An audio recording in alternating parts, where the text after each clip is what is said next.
Alright, so I'm going to do a toolbox tour for an auto body painter.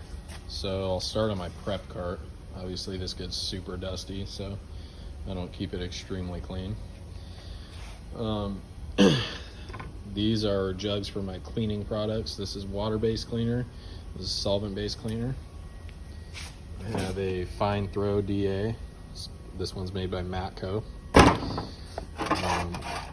Then this is the guide coat we use, the spray guide coat. We also have dry guide coat. Keep different grit sandpapers. One's coarser, one's finer. So if I'm blocking a bigger repair area, I'll start with the coarser grit, and then I'll probably usually reprime it. And then when I block it again, I'll use a finer paper. Then I have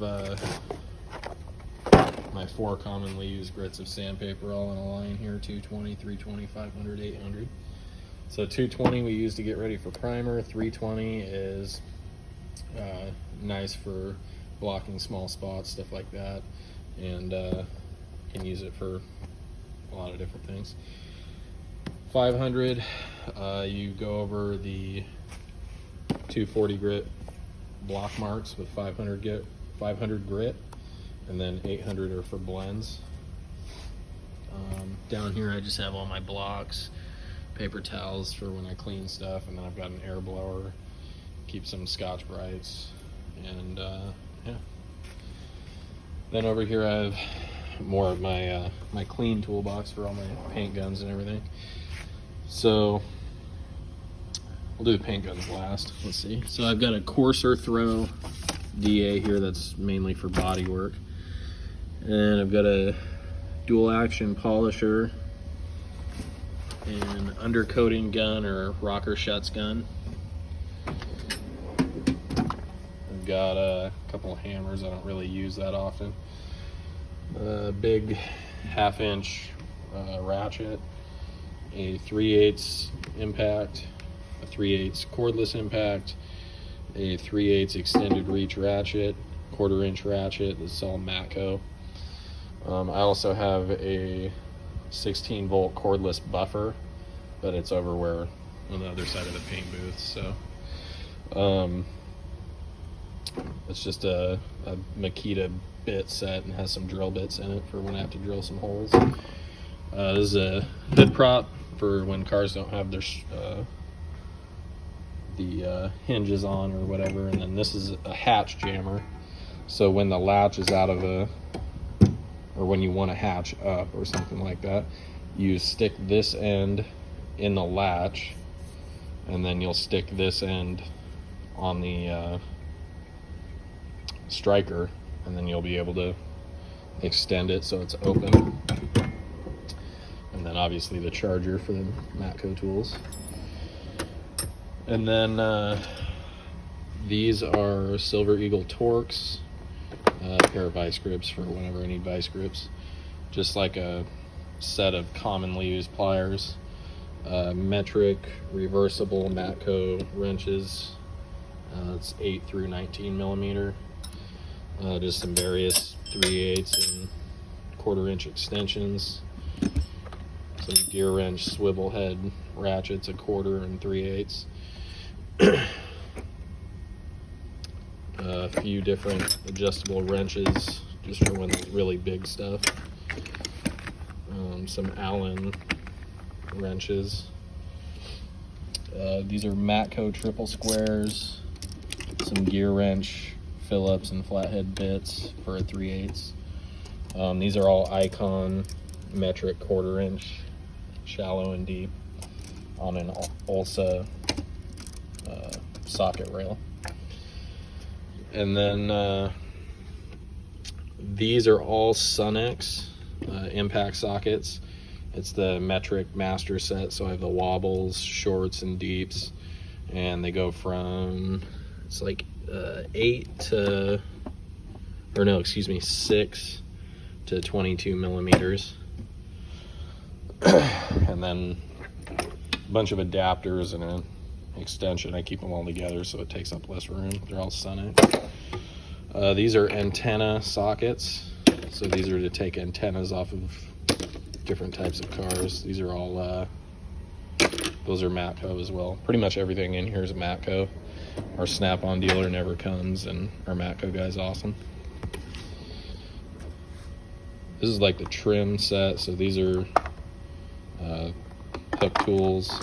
These are OEM tools, little non-marring, like I think they're made for seals, but I like them better for taking trim and stuff apart when you don't want to gouge it or whatever with the sharp hooks. Matco screwdriver set, Matco trim tools, gear wrench precision screwdriver set. One of my only Snap-on things. It's a little screwdriver with a magnet on it. And then these are gear wrench. These are for taking the little plastic clips off. Same thing. This is to get the ones that just pop up. More Matco magnet, a little rechargeable stream light. And then yeah, that's pretty much it in here. It's just extra nozzle sets for my sodas, car keys, knife, spreaders, gun wrench, just miscellaneous parts for my SATAs and paperwork and catalogs and stuff. Keep a lot of pens in here for doing paperwork. Then I got my Snap-on clip tools over here. These are nice. I bought those like, I don't know, close to a year ago. That was the last time the Snap-on guy came. So yeah, this is a Matco cart. I actually just got this. I have a Matco 6S I have at home that's got all my body tools. So then this is pretty much all SATAs. The only non-SATAs here are, so this is an Ergunza. What is this called? An Ergunza. Can you see that? I don't know. It's like a AZ3 or something like that. So this has a 3.0 millimeter fluid tip, which is massive. I use this for spray polyester. It's yeah, it's okay because I don't spray polyester that often. And then the next thing would be my 3M AccuSpray. This thing's kind of a piece of crap. I never use that. We don't even have the cups to actually use this thing anyway. This is probably my favorite base gun. I don't really use it that often because it's a special edition. But this is a SATA 4000 Carl Avery edition. And this has a 1.4 millimeter tip. That's an HVLP. Here's one of my oldest guns. It is a SATA NR2000 HVLP with a 1.5. It's really good for coarse metallics. It sprays really well. So I have 4 of these Atom 2 gauges. So they go back up on the back of the spray gun here, and they tell you your air pressure. This is a SATA 100 BF HVLP. This one has a 1.7 in it, so this one is for urethane, normal urethane primer. This is my mini jet. This has a 1.0 tip in it, so this is good for little touch-up spot repair stuff. Then this one is another SATA 100 BF HVLP. This has a 1.4 in it, so that's good for like spraying thinner like epoxy primer and stuff like that. This is another SATA 100 BF. This one's an RP. So this one's got a 2.0 tip in it. This was my sealer gun and it had a 1.4 in it, but the tip wore out. Had it for a couple of years and the tip just wore out of it. I think the sealer we use is kind of hard on guns. Yeah, so I got a 2.0 for it because I had already replaced the gun, and I use it now for thicker urethane primers. This is a 4000 RP digital. This one has a 1.2 millimeter tip in it. This is good for high solids clears. This 4000 RPs have been my favorite clear guns since the first time I tried one, probably 6 years ago or whatever. Now these are all base coat guns, so these three are all SATA 5000 HVLPs with 1.4 millimeter tips. These are both SATA 4000 HVLPs with same thing, 1.4 millimeter tips. Again, same thing. This is a SATA 4000 digital HVLP with a 1.4 tip. This one has a 1.3 tip. I like that for solid colors. It breaks it up a little finer, and so like when you're spraying a metallic, you don't want it to be broken up so fine because the large droplets kind of flow out and you get a nicer blend. Well, with a solid color, it's kind of the opposite. You get a better blend when the droplets are nice and small and the paint is atomized really well. So I like this one for solid colors, so like solid red or white or whatever. This is now my sealer gun, so I've had this for a few years. This is a SATA 4000 RP as well, so this has a 1.3 spray sealer, phenomenal. It's the best sealer gun I've ever used, and I've tried a lot of stuff. I've had Tecnas, I've had Iwatas, I've had what you mean, you name it, I've probably tried it. Obviously Setas are what I like best.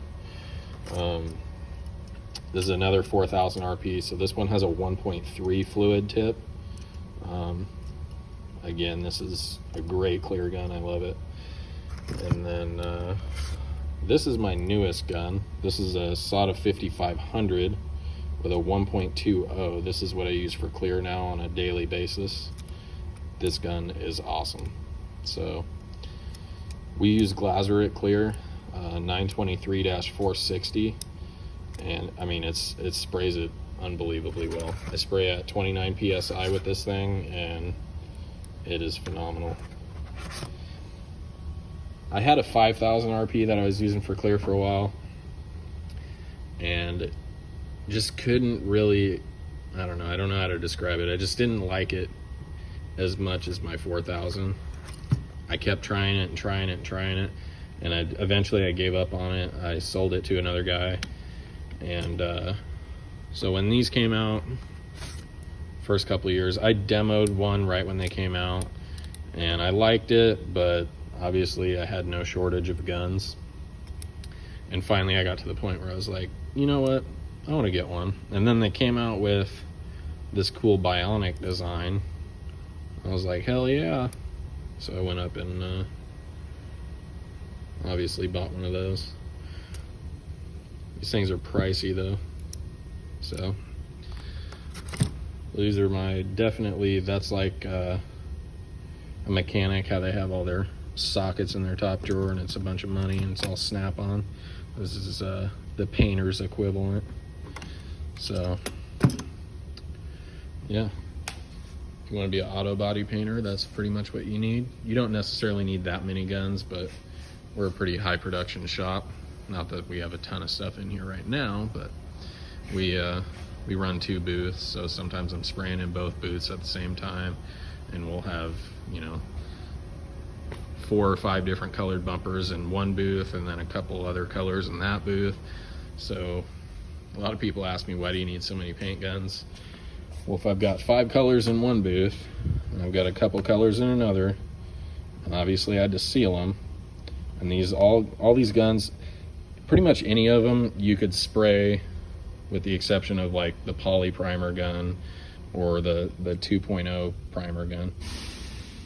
You could get any of them to lay stuff down okay, probably passable to most people's expectations. But when you do this for a living, obviously you want to have good stuff to where your life's easy. So it's no different than a mechanic. Yeah, you could get by with just all Harbor Freight stuff, but I mean, it's probably a little easier with all your snap-on stuff. So, and it's also the wear and tear on the guns. I'm using these guns every day, day in, day out, and I don't want to be buying a new base gun every 6 months or whatever. I mean, this gun is got to be 15 years old. I bought it used, and it was old when I got it, and that was a long time ago, probably 7-8 years ago. And I mean, it sprays just fine. So it's the difference between buying a Harbor Freight paint gun or a crappy cheap Amazon paint gun versus buying a Seda. You're getting something good if it's made in Germany, right?